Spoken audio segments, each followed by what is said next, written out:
Yes, people, what's happening? Welcome back to the channel and welcome to another live stream. And Premier League football is almost returning. Yes, there's still a few international fixtures to go this midweek, but we're edging ever closer. And it's a busy weekend as the Prem returns. We've got two big games, Chelsea against Arsenal at Stamford Bridge on a Saturday night. And we've got the Merseyside derby, Liverpool, Everton at Anfield as well. So we are back with a bang. And today's stream, I'm going to be chatting all things Chelsea, all things Liverpool. Romz, thank you for coming, bro. Greatly appreciated. Good to have you on, my guy. First of all, mate, how you doing? Obviously, it's been a little bit boring. We're discussing before we come live. International football was a little bit dead, but you must be delighted to be get back into the swing of things again. And the Merseyside derby to kick things off is pretty tasty. Yeah, I'm international football. That we all speaking off there, you just kind of feel lost, don't really know what to do with yourself. But other than that, I'm great. It's a bit annoying, the Premier League, and I know some people might think we're making excuses, but I don't know if you've seen after every international break we're given a 12:30 slot, which is a bit annoying.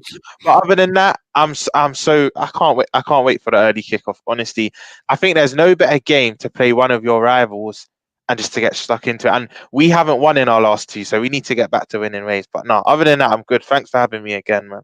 No problem. I mean, obviously, Liverpool starts the season. You mentioned you're not won in your last two, but you're still sitting in a pretty healthy position in the league. What, 1 or 2 points off the top? I mean, as a Liverpool fan, you must be pretty pleased with how things are going so far, considering obviously all the dramas between us in the transfer window in the summer, missing out on kind of your top targets, but getting players in like Gravenberch, etc., into that midfield on deadline day, they've settled in reasonably well. I mean, are you happy with how things have gone? Have they gone how you expected? Do you expect after sort of 8 games to be sitting a couple points off the top? I'm over the move how they've gone, because I remember me and you did the preview for Chelsea Liverpool opening game, and if you had told me we would be 3 points off the top with 8 games in, I would have thought you were mad, because this is our rebuild year. Essentially, I wasn't expecting this progress to be this quick. But I'm happy with the start. I think majority of our signings have hit the ground running. We'll probably delve into it later on, but I'm happy with 3 points off the top. I think temporarily we'll go top as well. I'm assuming we beat Everton. I don't want to disrespect them, but I do believe that will be the outcome, that we are victorious. But I'm definitely happy with the start. Like I said, majority of our signers hit the ground running. It's a bit annoying during the international break. We've had a key injury to Robertson, so that will change the dynamics slightly. But yeah, Charlie, I'm happy with our start. Honestly, I know you're hopefully people are going to say, well, you're expected to do that, but 2 out of 2 in that as well. So yeah, other than the last 2 games, and even in the last 2 games, 9 men against Spurs, I was proud of that. I was at the game. I was proud of the lads. And in the Brighton game, we kind of took our foot off the gas, but I'm happy with our start. Overall, I'm actually happy with our start. Yeah, no, mate, I think Liverpool have kind of exceeded expectations a little bit in terms of what people might have expected, mate. To be honest, start of the season, I had Liverpool down as sort of up with Arsenal challenging Man City. You know, last season you had a bit of an off year. Obviously, came home strong to like finish strongly, but you know, just missed out on that Champions League. But Liverpool, I think, you know, they have strengthened well. Yes, we know, you know, perhaps didn't get the midfield players you wanted, but the attacking line is phenomenal. I think in terms of a group of players in attack, like there's not many better in the league. If there's maybe one. It's right up there. I think defensively, not too bad either. It's just how that midfield's going to click. And I think the pieces in there are doing quite well. I mean, you touched on a new signing settling in recently. What have you made of the big ones? What have you made of Szoboszlai? I mean, he's obviously looks like a good technician. He has settled in pretty well. And the same with McAllister. What have your thoughts been on those two? Because those are kind of your main 2 summer signings. How would you assess their starts?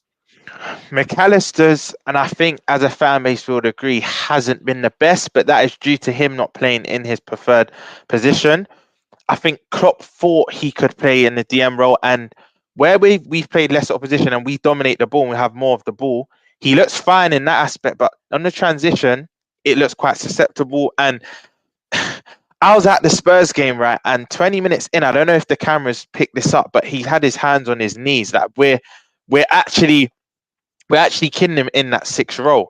But on Szoboszlai, flawed. We haven't had a player like Szoboszlai since Coutinho. That's kind of that enigma. The goals and assists haven't come just yet, but they'll start to come, in my opinion.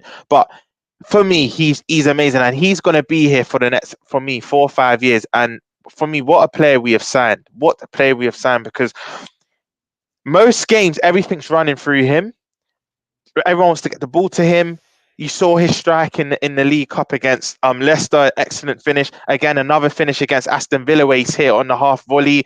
He's going to be somewhat a player for us. And I think once we sign that DM, I do believe we will sign a competent DM in January, you'll see McAllister shifted into that 8 role. And I think you'll see the best about McAllister. So at the moment, it's not started the best for McAllister, but I think he'll start to grow into the team and you'll start to see him improve. But Szoboszlai and McAllister, I think one has been good so far.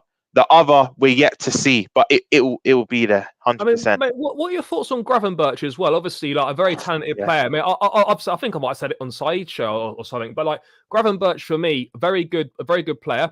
Probably, in my opinion, left Ajax too early.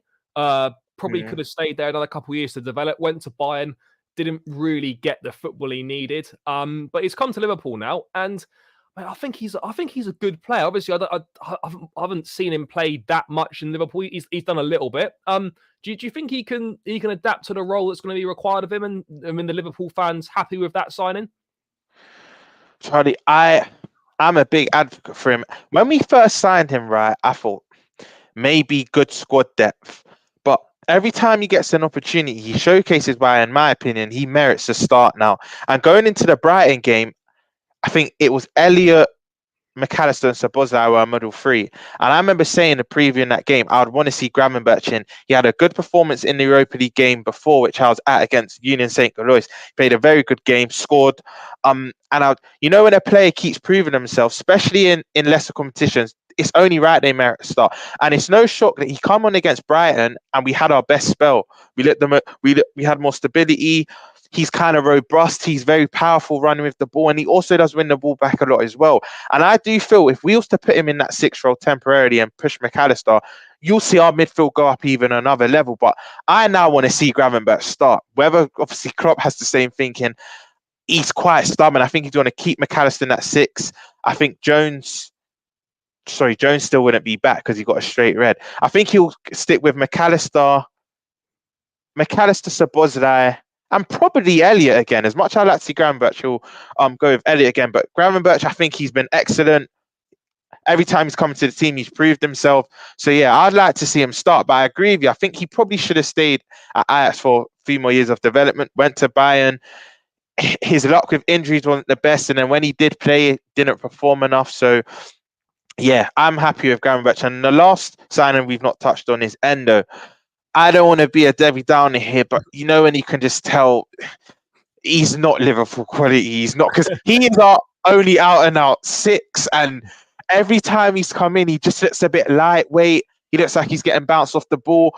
But then you look at him for Japan and he's a completely different player. Yeah, he's a completely different player. But for me, I haven't really judged him in the league games. I'm judging him more in the Europa League because these are the games you should be sticking out like a sore thumb. You should be showing your quality. And he still looks quite like a passenger in them games. Things are kind of passing him by. He's going through the motions. But for me, he's just not good enough. He was brought in to be that Milner replacement. And because he is a 6, I think a lot of our fan base thought, you know what, he's actually going to start. But for me, he's not good enough. He's not good enough at all. And he'll probably get League Cup games, Europa League starts, but he won't start in the Prem for me. No, I guess it's one of them, isn't it? Where like obviously he's come in for quite cheap. No one really heard of him now. Actually, he's done good stuff in the Bundesliga, but he's one of them that for the price you paid, if it doesn't really work out, it's not too much of It's not really a massive loss. Yeah, there's going to be no resale value there, but you'll get some cup games out of him. You get some Europa League games out of him.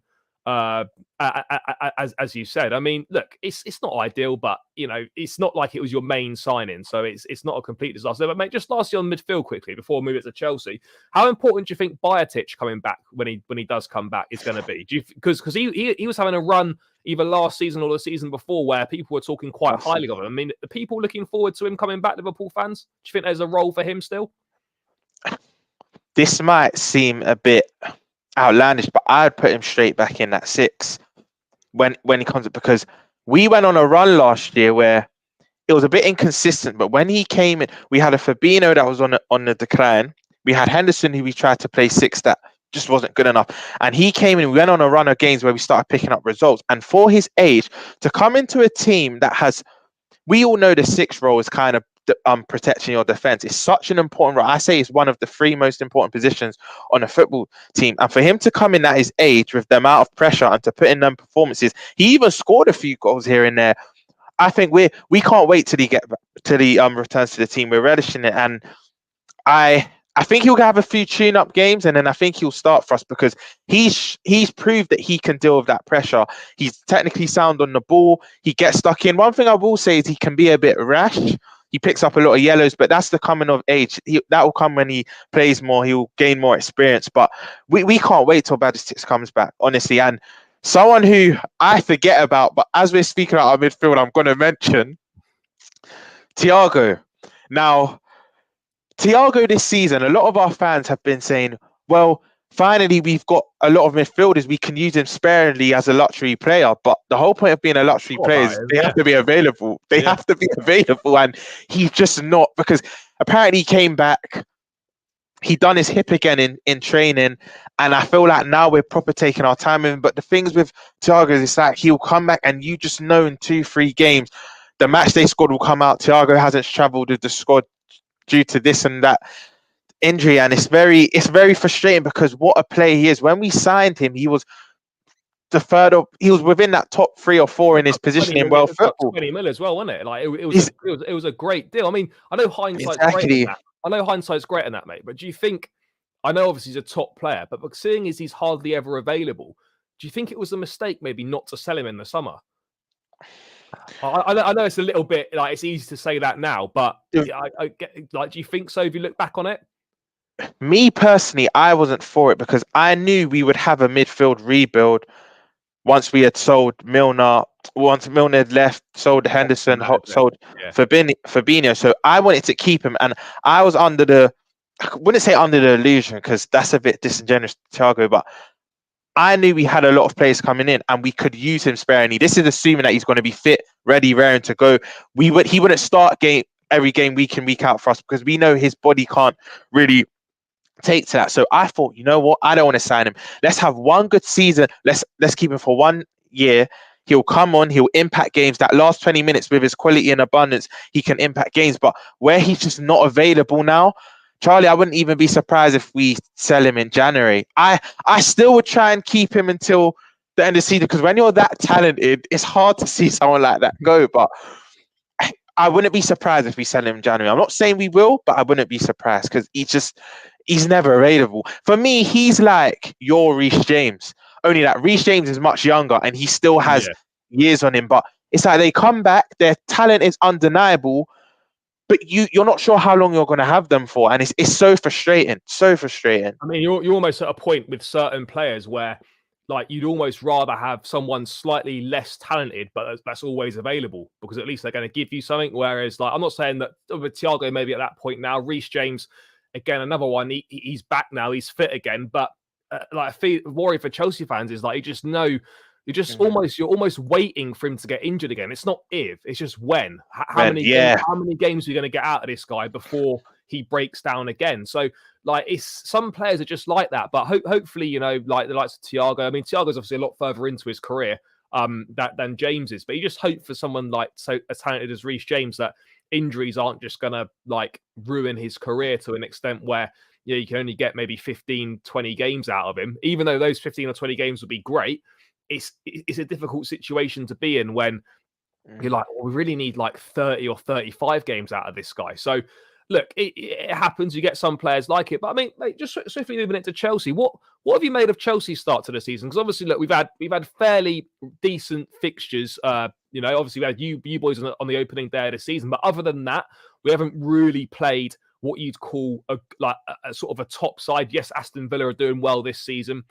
West Ham are doing well this season, but look, we've not got the points on the board that we would want. Like everyone knows that we should have more points on the board, but I've always tried to be positive. Yes, after Forest and Villa, I wasn't happy with it, but in terms of kind of underlying performances, I know underlying numbers don't necessarily mean a lot, but they do count for something. I think we're the only team this year that's won every game on XG, which goes to show we are creating a lot of chances. We are playing quite well. It's just we're lacking that clinical bit in the final third, which obviously is the most important bit. Defensively, we don't concede very many goals. The midfield balance is starting to get there now with Enzo Caicedo, with Conor Gallagher having an outstanding season, which has taken a lot of people by surprise. But I mean, mate, from an outside perspective, what have you made of Chelsea's start? I know we're taking a lot of stick for the amount of money we've spent, etc., which is par for the course. We know that. But I mean, has Chelsea start surprised you? Do you expected us to have done better, or given the circumstances of all the new players, particularly them being young as well, you'd expect a bit of a bedding in period?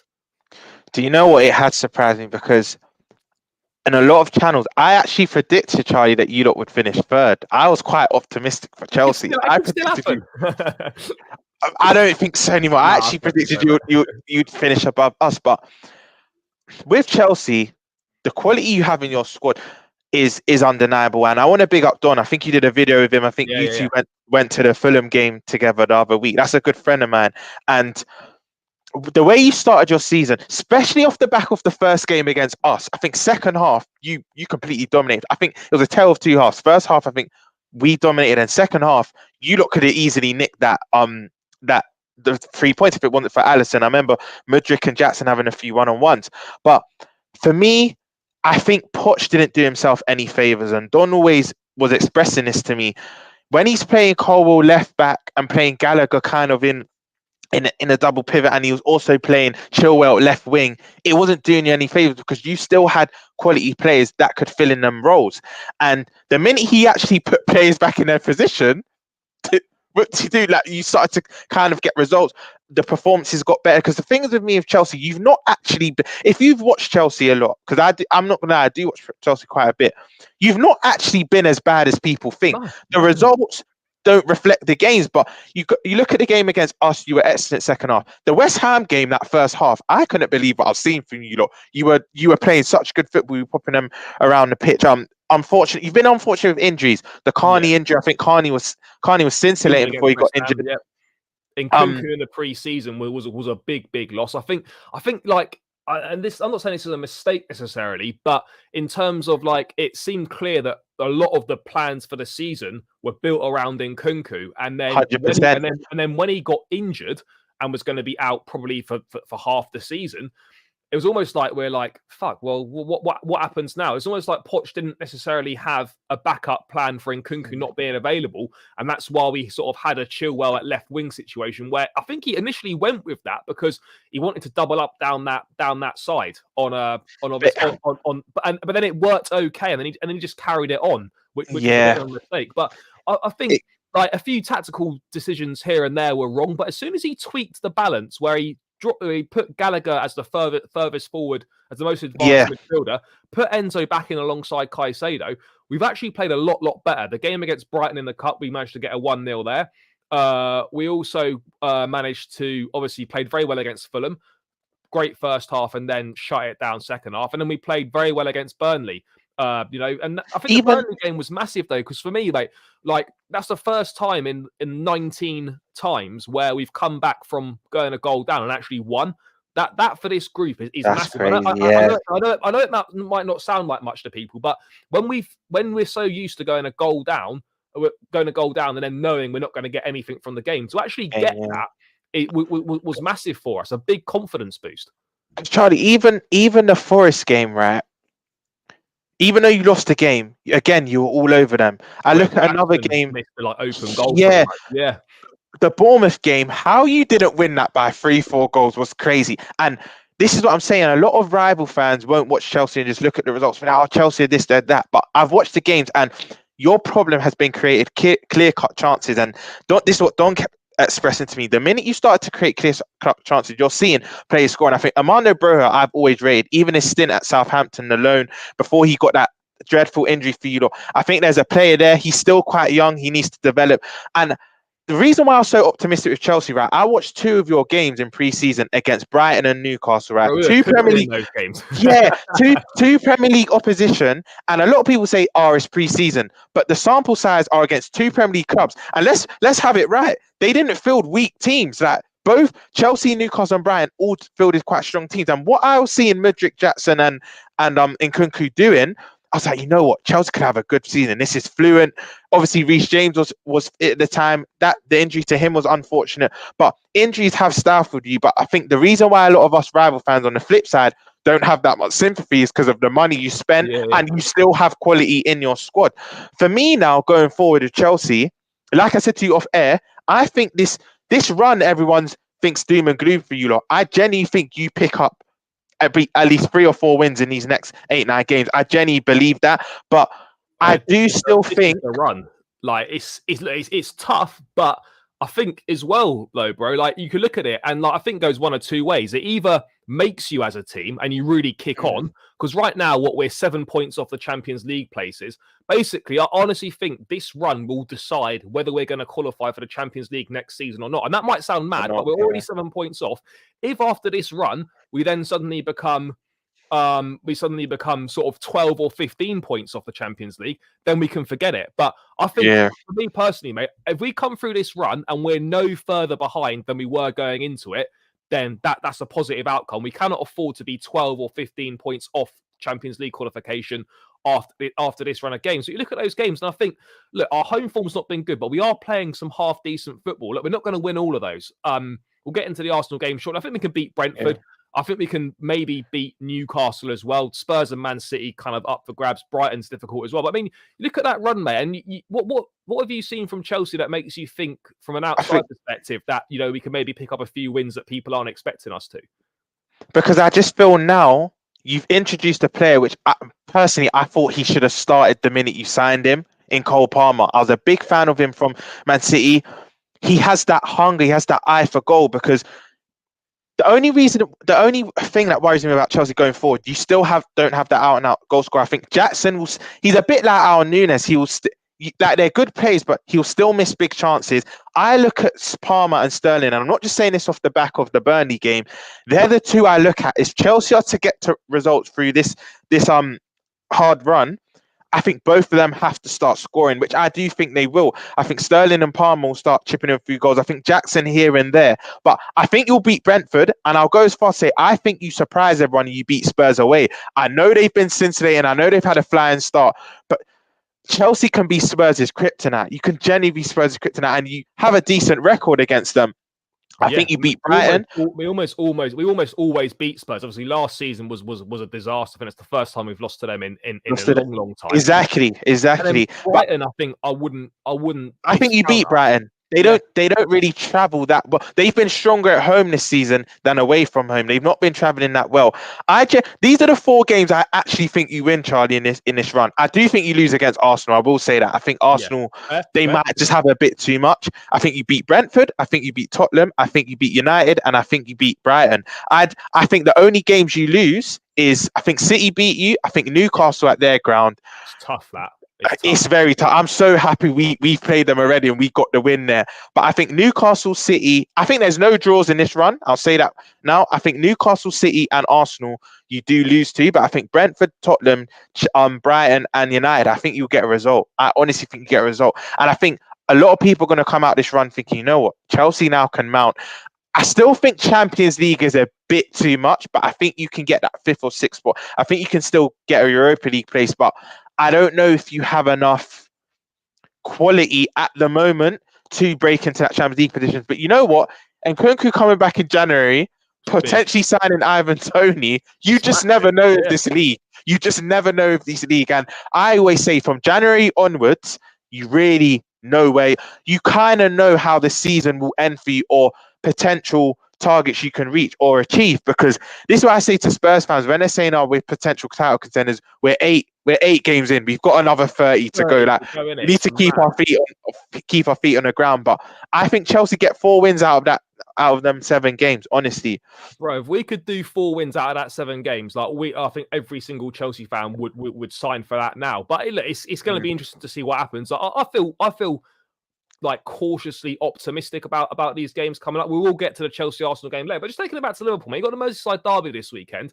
I know, obviously, it's massive in Liverpool, 2 teams within a stone's throw of each other, but in your opinion, mate, has the rivalry kind of got a little bit less in a way because of how uncompetitive Everton are, kind of just scrapping to stay in the division. Would you say that the derby now is a lot bigger for Everton than it is for Liverpool, or is there still that feeling sort of around the place? Because I feel from a neutral perspective that surely this rivalry is kind of just based on location now, because Everton just aren't competitive at all. Yeah. Do you know what it is? I think this is in relative to who you speak. So obviously, I'm a London-based Liverpool fan, so I'm going to give you my personal view of the derby. But I think when I go Anfield often and I speak to the Liverpool fans, locals, and whatnot, it still means everything to them because your family members probably Evertonian, your work colleagues probably Evertonian. So it's still that air of bragging rights. You want to still be able to tease and get one over them. But as a London Liverpool fan, this fixture for me hasn't been that big in the last 4 or 5 years, where we've been challenging for the major honours with the cities and Everton. That golfing class is just very big. I know they won it. They beat us at Anfield in the COVID year when we didn't have fans and whatnot. Yeah, and that was a smash and grab. I can't stand Richarlison, but I know they ended up getting a win there. But normally we kind of struggle at Goodison because there's been a lot of draws at Goodison. I think 4 out of our last 3 there have been draws. I think we've won 1 and we've drawn 3. So Goodison, we do struggle, I would say. But Anfield, we normally beat them. And it's not even we beat them just about. We beat them with ease at Anfield. And this rivalry, for me, it's kind of been diluted the last couple of years. The golfing class, like you said, I think geographically, because we're neighbours to them, there'll be the derby label. But for me, it's lost its excitement. And I hope this don't come back to bite me.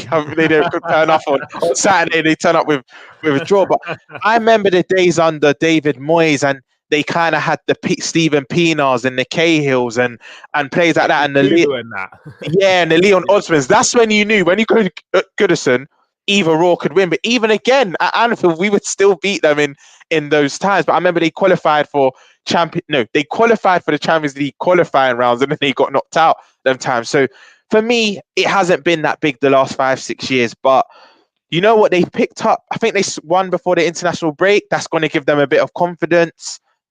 But yeah, for me, it's lost that bite. Again, as a Liverpool fan living in Liverpool would have a completely different view. But as a London Liverpool fan, for me, it's always United and City nowadays. For me, that are the 2 games I first look at. I don't really look at Everton when the fixture list comes out.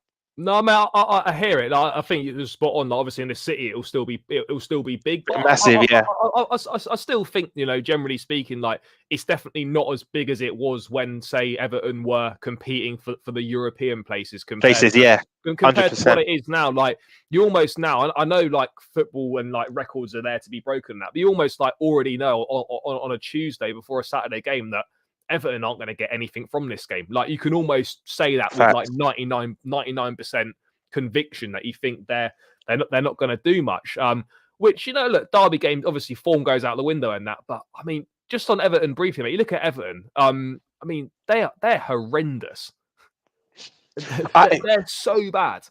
Do you know what, Charlie? I've not watched much of I don't even think I've watched the 90-minute. Sorry, the Arsenal game I watched. That was the only game I watched. And Arsenal battered them pillar to post. They, to be fair, they were defensively resolute. I'll give them that. They actually set up quite well. They nullified Arsenal that day. But there are other games I can't really comment on. But I know they lost at home against Wolves.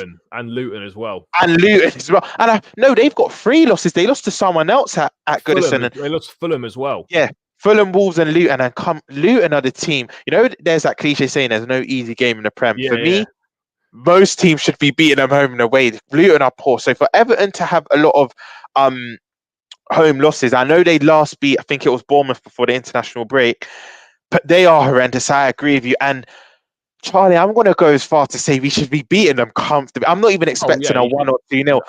I'm speaking about a 3-1, maybe a 4-1 win at Anfield. But we don't normally do well with the early morning kickoff. Bar Wolves, we actually broke the curse because last season we go a goal down quite a lot as well. Yeah, we go a goal down. I think we've only kept 1 clean sheet this year in the league, and that was against Aston Villa. Other than that, and shock, that's the only clean sheet, so we didn't concede first in that game. And against you lot at the Bridge, they're the only 2 games I believe in the league that we didn't concede first. Do you worry about that, mate? Like, do you think, obviously, I know, like, obviously you can't keep getting away with that because eventually it catches up with you coming from behind to win games. But, I mean, is that a concern, like, starting slowly or conceding the first goal, making it a little bit tougher for yourselves? Obviously, if you want to compete for, say, the title potentially, or certainly for the second or third positions, or wanting to win Europa League or any of the domestic cups, that's something that's got to be stamped out, isn't it? Do you know what? I completely agree with you, but because our attack is so potent and we've got so much firepower, they will continue to get us out of jail. I said start of the season, there's a handful of teams this won't work against. Arsenal, City, Brighton, Spurs. As the season started to transpire and we start to get 2-3 games into the season, I said them 4 teams, if we concede first, we won't just come back and win. We could become unstuck. And the 2 out of the 4, we've not played Arsenal and City yet, but the 2 out of the 4 teams I named, it happened against. Brighton, we conceded first, ended up drawing the game, although we should have won that game. Gravenberch missed an open goal, and I think if we go 3-1 up in that game, we win the game. And Spurs was very unfortunate, though. I don't want to get into the whole VAR and how we got robbed, but the offside goal that should have been allowed, and then an own goal last minute with 9 men. I was at the game, Charlie. I was so proud. I was so proud of the boys, but they are 2 teams I did say we can't concede first because it will be hard to get back into the game, and that's exactly what happened. So it is a worry, but where our attack is so potent, we will continue to get out of jail. It's certain opposition we won't, but more or less majority of the Prem teams, even if we concede first, as Liverpool fans, we're quite confident that we'll come back and win due to the plethora of goals in our attack.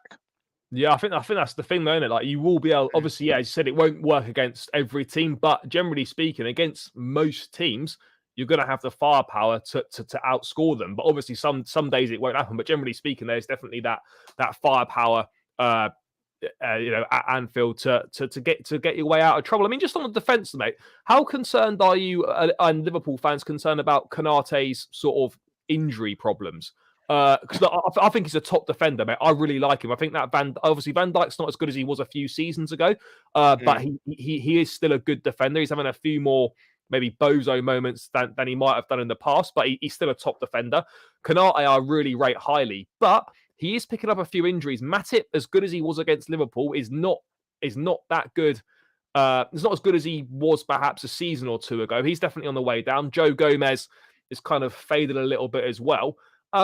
Is a centre-back an area you think potentially may need addressing? I'm not saying maybe January might be a bit soon, but potentially next summer for sure. I mean, what do you make of Konaté's injury problems? Because he's a really key player for Liverpool.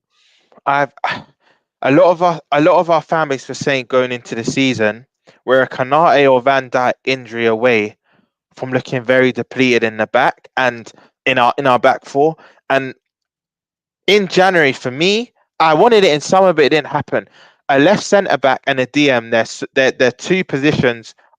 We must strengthen them. We must. And Konaté, it hurts to say, but he is injury prone because I'm like you, Charlie. I'm a big fan of his. I feel at times he can be a bit rash. Sometimes he commits when he doesn't need to. But again, centre backs, we know they peak much later. He still has a lot to learn. He's and that will come with experience. But I completely agree with you because Matip, I'm so happy for him. He's won everything there is to win at the club. He's been a good servant for us, but he's not the same Matip he was 2-3 years ago. And Gomez, for me, Gomez's only real place in this team is right back now when he covers for Trent or when Trent's injured. Because I think Joe Gomez at right back isn't that bad. It's when he goes into that centre back positions, it does worry me. It does. And we need to sign another centre back in January. Will we? Do I trust my ownership to go for that January? Because I think our primary target is a DM. And just to answer True Blue Clay's question, he said, do I think we'll get a DM and a centre back in Jan? I think we get a DM. I don't think we get a centre back. I would love the both because, and this then answers your latter question. If we're in touching distance of the top, let's say we're top or we're 2-3 points off our Arsenal or City, and we get a DM and centre back, I do think we can challenge 100%. I do think we can challenge, but I think we only get one. And that's where I think we can fall short, because going forward, we're fine. Even in the midfield, in terms of eights, we've got about 8 number 8s. It's crazy. Yeah. We've got about 8 number 8s, but we've only got one competent DM in Endo, which for me isn't good enough. So that has to be our primary target. And I only trust my ownership to make one signing and not two. And I do think it will be that DM role. Andre Trinidad, I think it's Trinidad or Trinidad. I don't know how to pronounce his name. The Brazilian lad. Yeah, from Fluminense. Now Arsenal in the race for him, so he is well sought after. But I think we should get that one over the line. We've been speaking to him since summer, similar to the Caicedo debacle, right? Where he kind of had loyalties towards you lot. You lot already did the groundwork. We've done the groundwork with Andre in January, so I do in summer. Sorry, so I do think we'll get that one over the line. There's a lot of talk. Apparently, he's keen on the move. The agents come out and said this week that he would honour a Liverpool move because we've been speaking to him for longer. But yeah, I'm with you. We need to sign a centre back because Van Dijk or Konate injury away, and we look quite susceptible. And now Robbo even getting injured. Yeah. Tsimikas, what are your thoughts on Tsimikas? Like, is he popular with the fans? Like, obviously Robbo's great and he's been brilliant for the club. But I mean, what have you thought of sort of him? Obviously, Trent's playing a bit more that inverted fullback role. I mean, Robertson definitely, in my opinion. I mean, I don't watch Liverpool as much as you, but do you think Robertson is safe to say that he's not been as effective as he has been over the last couple of years this season? Robbo, it's sad to say this, but Robbo he's on a slow decline. But one thing I will say is it's also due to the way we've changed. So the last 10 games, from about March last season, Trent started to invert. So that leaves a back three. So Robbo tucks in to be that left centre back. And you can tell he's uncomfortable with it. He is uncomfortable with that left centre back role. He has done relatively well this season, but teams are targeting that side. Even when we played you at the Bridge, right? When Robbo tucked in, they're coming to our left hand side more than our right. Because Trent will tuck in, we go into that back three. We call him the Greek Scouser. Tsimikas is a fan favorite. I personally don't rate him as a starter. He's a second choice, but I just feel like when he comes into our team, he has had good spells. He scored the winning goal against you lot in the FA Cup final. Yeah, he's very popular in the dressing room. If you watch our inside training videos, he's a big personality. He's always making jokes. He's quite fond in the dressing room. But Tsimikas, sometimes when you're a well-oiled machine, especially in the year we tried to go for the quad, when you're a well-oiled machine and everything else is working, sometimes you can take one cog out and put another cog in, and he'll take like a duck to water, and that's what happened. But sometimes when you start seeing them play for them 7-8 games in a row, you start to see them for what they really are. Like, he's a decent left back, but he's not top. He's not gonna start for us. But now he will start. And I personally want to see Kwanzaa. I don't know if you know much of Kwanzaa, but he's young. He's 19. He's coming. I think he just turned 20 actually. He's coming to our team, and Charlie, he has been flawless. And the reason why I say I want him to start over Tsimikas is because we're going to dominate most games. Our next 4 games, I believe, off the top of my head, are Everton at home, Forest at home, Luton away, and then we have mate. You've got Everton on Saturday. Then you've got Toulouse at Anfield in the Europa League. Then you've got Forest. You've got Bournemouth away in the Cup. Then it's Luton away, and then obviously Toulouse away after that. So, like in your Prem games, mate, your next 3 are Everton and Forest at home and Luton away. Exactly. That's got to be 9 points. And then I think even after that, correct me if I'm wrong, it's then Sheffield at home. I think Sheffield at home. Look, after the return game against Toulouse, mate, you've got Brentford at home. Brentford. And then you've got Man City away. I got confused with the red and white, but yeah, our next 4 league games, Europa League, I don't really count because True Bouquet also said surely we win that. I've been saying I think we win Europa League. I said that from the start of the year. I think Alonso's Leverkusen look quite good, and Sevilla, that's like their Champions League. If they finish third in their group, they will make it tricky. But I do think we win the Europa League. But our next 4 league games we should win, and we're going to dominate games. So, I don't want to say it's easy games, but if you look at the next 4, like having had some quite difficult ones, mate, on paper. Mate, that's nice. Yeah. Everton, Forest, and Brentford all at Anfield, and Luton away. Mate, you couldn't ask. You couldn't ask for much better than that. for me, that should be 4 wins out of 4. But we know football's not played on paper. Yeah, it doesn't work like that. But I do feel we should be winning 4 out of 4, and we're going to dominate a lot of these games, right? So Trent's actually going to invert. Him, Szoboszlai, and McAllister going to have so much of the ball in the midfield. So it's going to turn into a back three. Kwanzaa is a centre back. So ideally, for me, on the transition, it's different because then he'll have to slot into a left back, and maybe that's a bit alien to him. But the majority of the games we're going to be dominating. So if he just tucks in with Konate and Van Dijk, I think he can start off that left back's position because the majority of the games he'll be playing left centre back. I don't really want to be seeing Tsimikas there, but he's just signed a new contract, so that indicates to me Klopp sees him as, I'm not going to say as a long-term starter, but he sees him as a long-term player within our squad. So Tsimikas will start. Do I think he's good enough, Charlie, for the next 4 or 5 games? Yes. But against the games like City, he could stick out like a sore thumb because I think we've got them in November. That's our last game before the last international break. But yeah, Tsimikas, he played well last night, though. Like I said to you off air, I don't really watch internationals, but I just found myself watching the Netherlands and Greece game, and he played quite well. That's what I will say. And I think even from a pride perspective, he's going to relish this. He's like, you know what? I rarely start for this club in the Premier League games. Let me prove myself. Let me prove to everyone that I am a good left back. So I think himself, he should be looking forward to it. And I have to back him. But I would, if you ask me what my option is at left back, I want to see Kwanzaa. I think he's got such a high ceiling. Stylistically, and I don't want anyone to clip me up, I'm not saying he's better than Colwill, but stylistically, he's kind of Colwill-esque where he's good with the ball, he can drive with the ball, he's got a good pass, he can break lines. So he's like our poor man's Colwill. Kwanzaa is for us.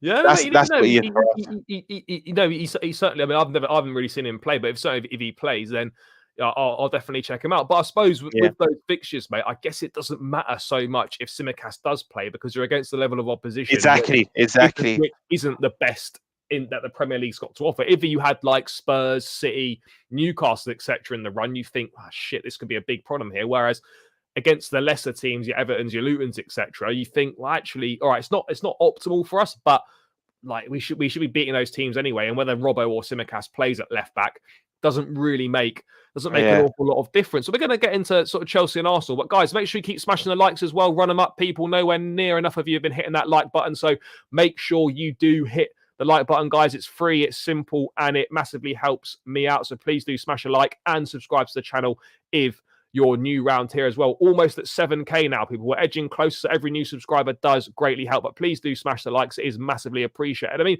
mate, probably the game of the weekend, Chelsea Arsenal at Stamford Bridge.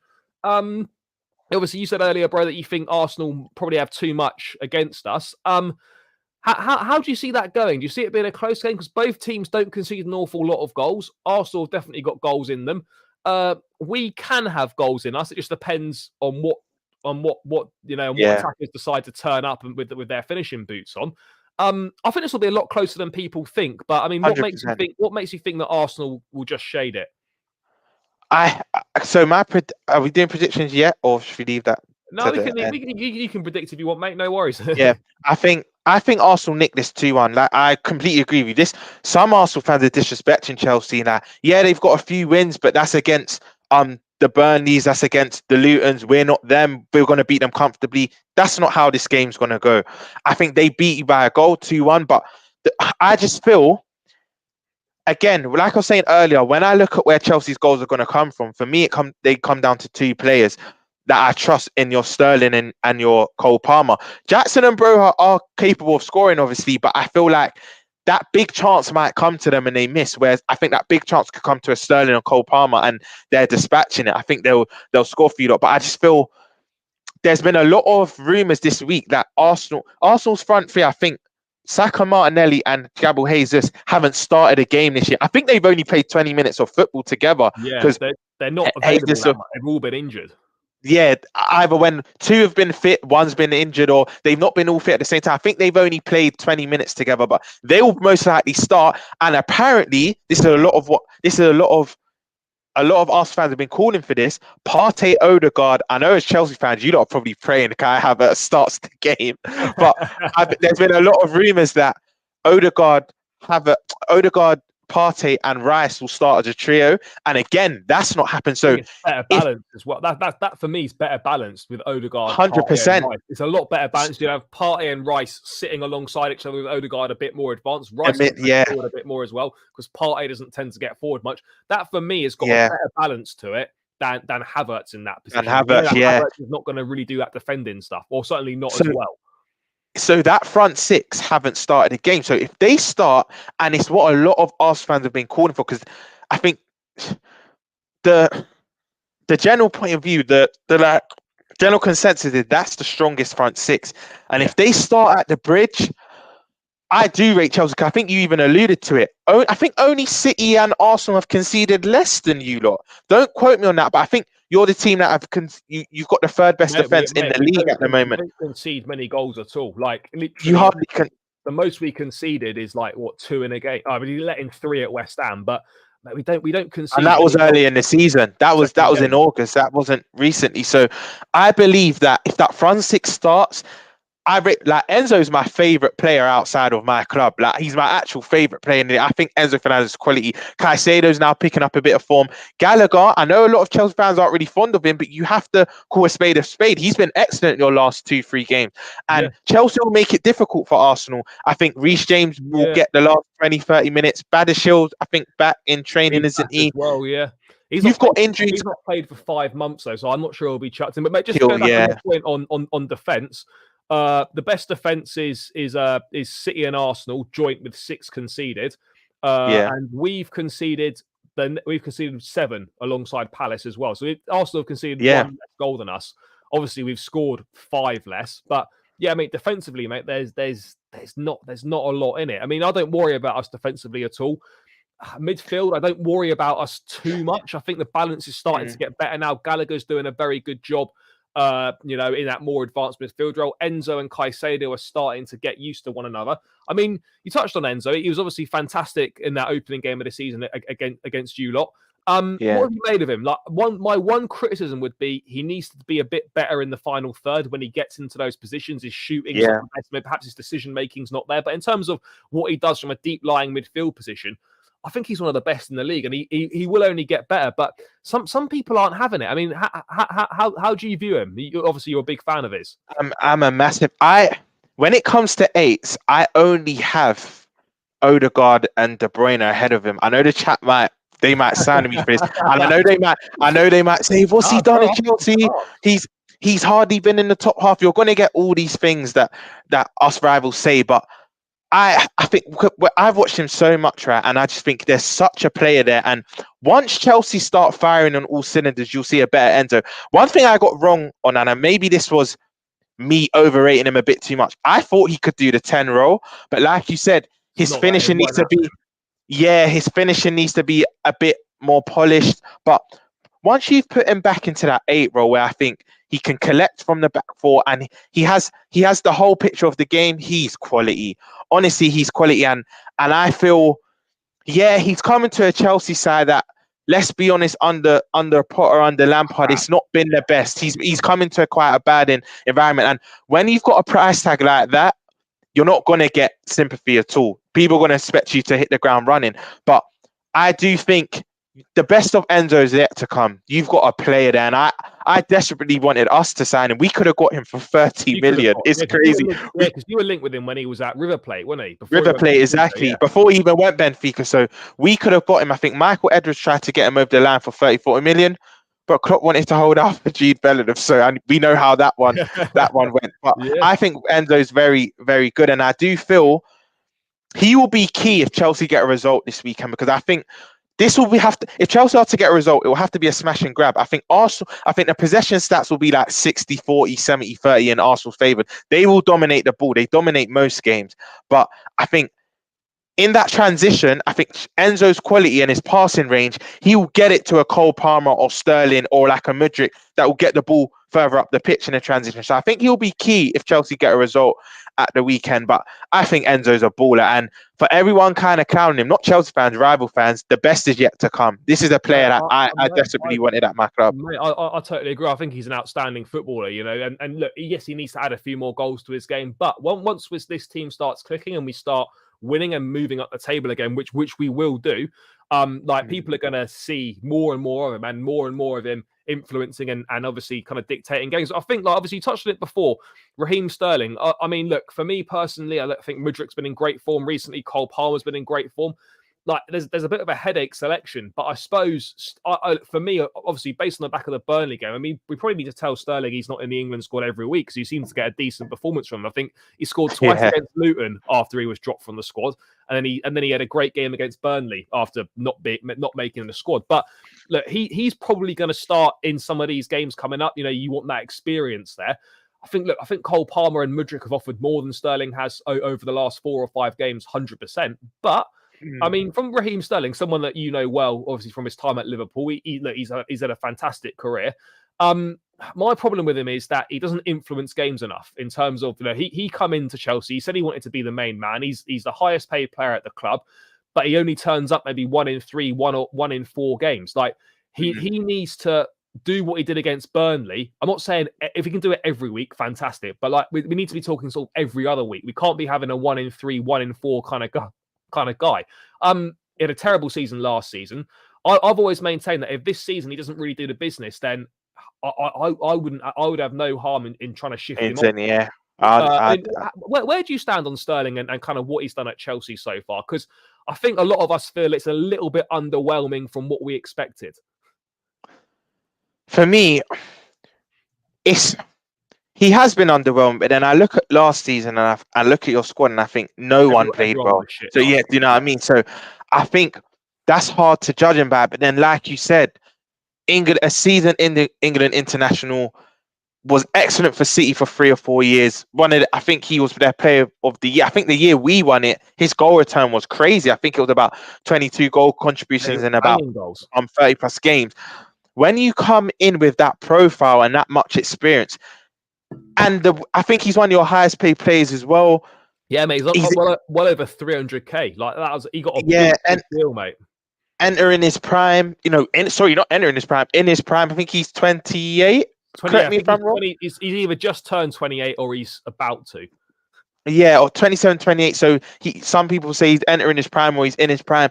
He needs to do more, and I understand Chelsea fans' frustration because yes, he's put up numbers this season, but it is against lesser opposition. You want to see him putting up numbers against the West. I'm going off the teams you've played already against the Liverpools, the West Hams, and the stronger and Burnley. All right, it's good that he's done it, but like it's not really where like if you want him. Of course, it's great that he's influenced those games, but what he was signed for and what he's paid the big money for is to do that in the big games. And you know, he hasn't quite been doing that. I know we weren't going to get the Sterling from Man City because Chelsea and Man City are totally different. Don't have the same quality of player around him. We don't have, you know, his finishing is probably one of his weaker aspects, despite the fact that he has scored a lot of goals in his career.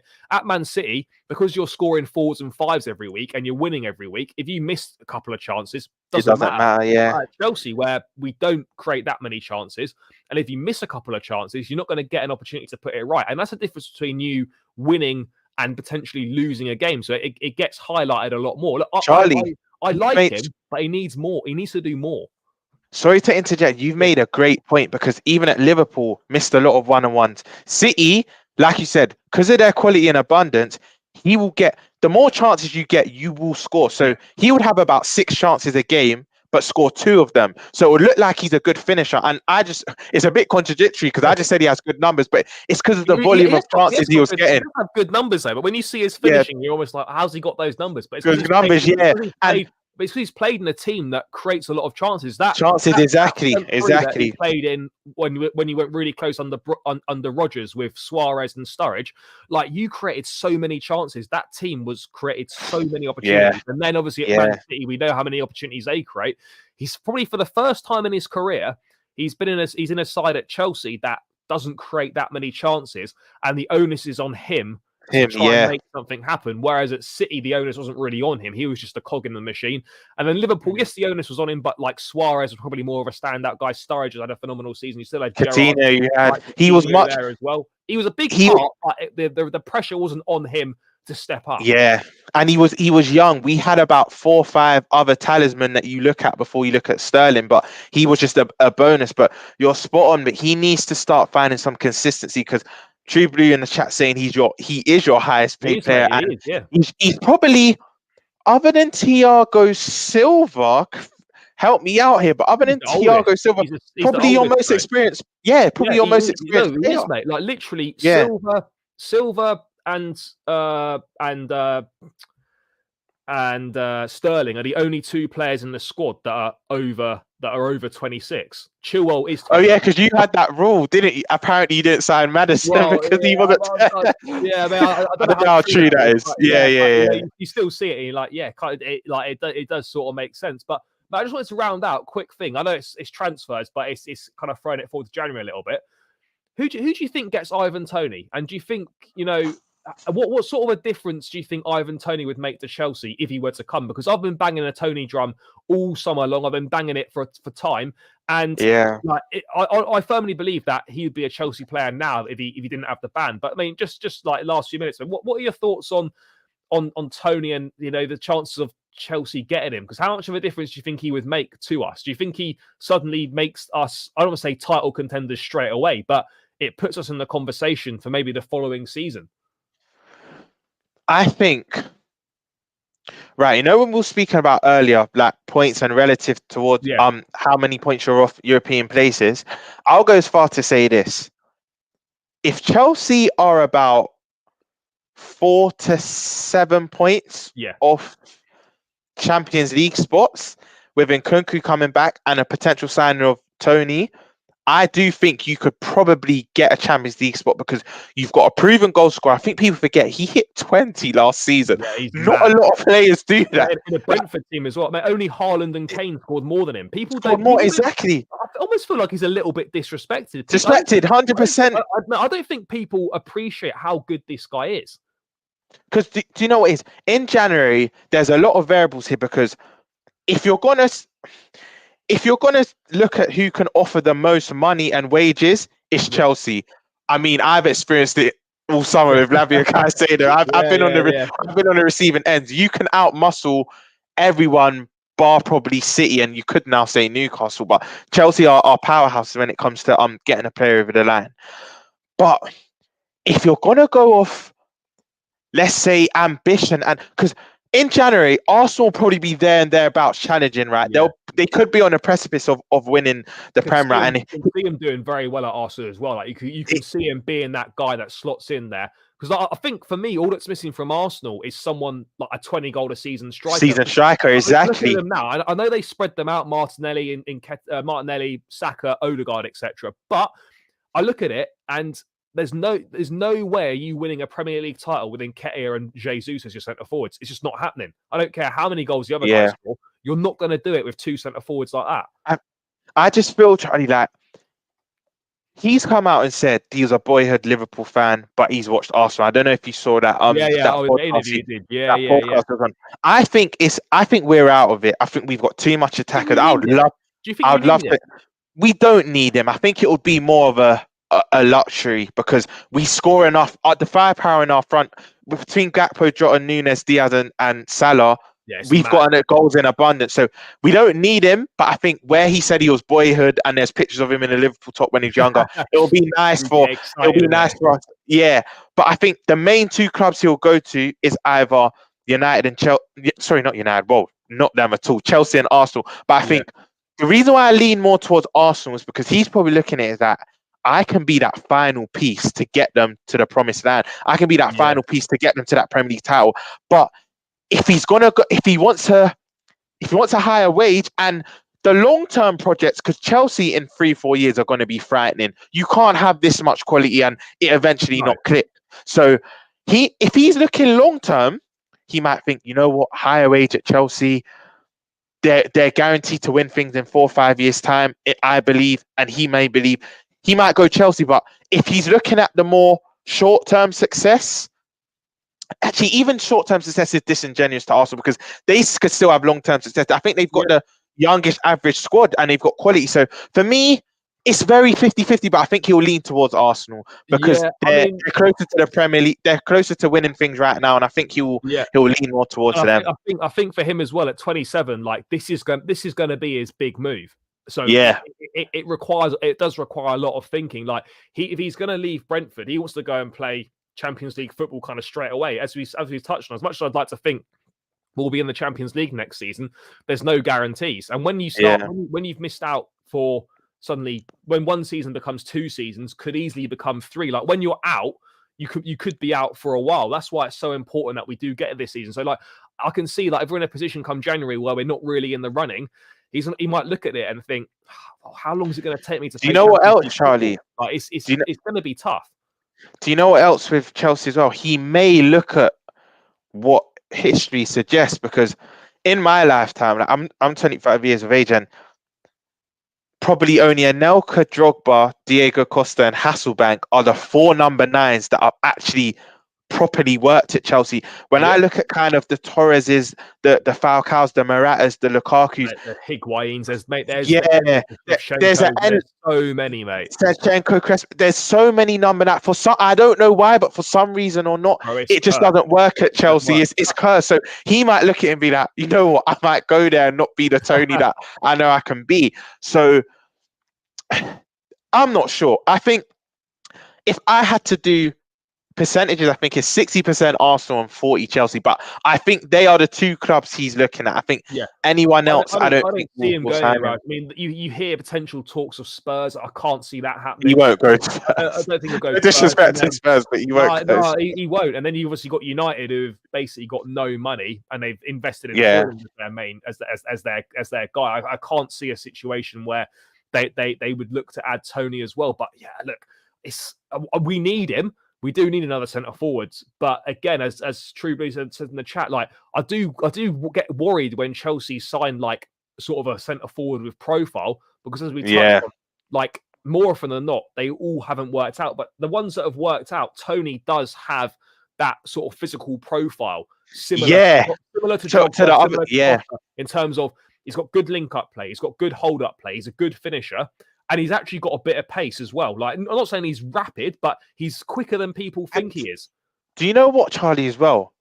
He could probably bring the best out of Sterling. Because if you look at Sterling if you look at Sterling for England, he plays well off Kane. Look at Sterling at Liverpool, played well off Sturridge and Suarez. Look at Sterling at City, was scintillating off Aguero. And he normally needs that 9 for Sterling to flourish. So Tony could even bring the best out of Sterling. I mean, and then suddenly you have a situation. I don't want to get too ahead of myself, but you could have a situation where you've got Tony leading the line, and Nkunku playing in that number 10 off him, and then Sterling playing one side, and you have Cole Palmer or Mudryk or whatever on the other side. And suddenly you're looking at it and you're thinking, fuck, this is actually quite decent. We could start motoring up and maybe lifting up a few trophies. But yeah, there's quite a long way to go between now and then. But yeah, mate, I think we'll probably round that one out. I've been going just over an hour.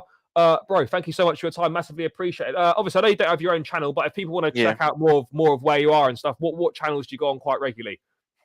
There's 2 main channels I go on. So that's Big Six Bants with my boy Monts. It's more of a generic panel. It's Monts and the rest of us where we support various different clubs. There's not actually a Chelsea representative, but yeah, there's Big Six Bants, and there's Never a Foul as well with Kaz Daps Ty, that channel. So Never a Foul and Big Six Bants, they're the main 2 channels you'll see me on. But you can follow my Twitter handle is Ramel Andre. The L is a 1. Whereas I'm a boxing enthusiast as well, tennis as well. So it's not just football. So you can hit me up there and we can have a convo. But guys, but big up this.